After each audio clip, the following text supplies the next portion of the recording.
Phoenix Books presents Hello, Lied the Agent by Ian Gurvitz. Read by the author. Introduction. Thinking Inside the Box.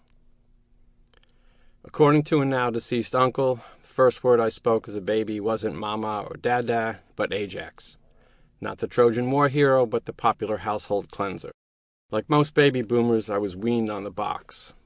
We watched Kennedy get shot, Oswald get silenced, and the Beatles break through on Ed Sullivan, gawked at the wonderful world of Disney and Color finally, and sat slack-jawed during the moon landing. If the TV is on, I can't not look at it. I've been hardwired. Perhaps it was no accident that I ended up as a TV writer. Though just to be clear, I'm not a TV savant. I read newspapers, magazines, and if time allows, even the occasional book.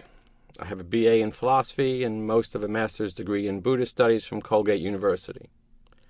Despite the opinions of some critics, having more than half a brain and writing for television are not mutually exclusive categories.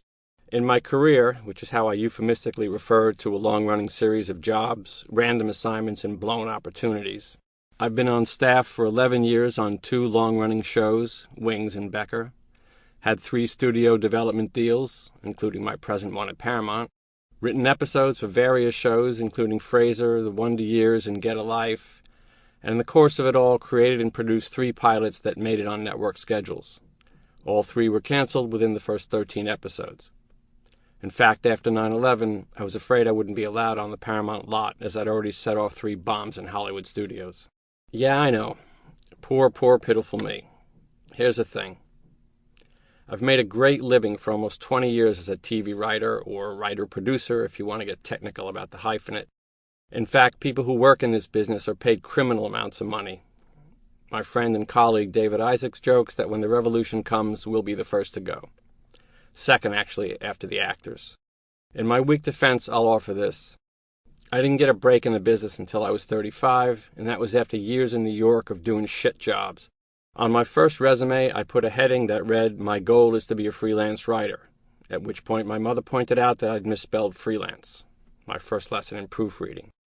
Among the jobs I've held in my life, factory worker, gardener, waiter, English teacher in Japan, bartender, cheese shop clerk, magazine editor at a publishing company where the owner foamed at the mouth and carried a loaded .38 on his belt, associate editor for a porn magazine, the only job I ever had where you had to wear a tie, travel trade magazine editor, and freelance joke writer, all punctuated by seemingly interminable stretches on unemployment.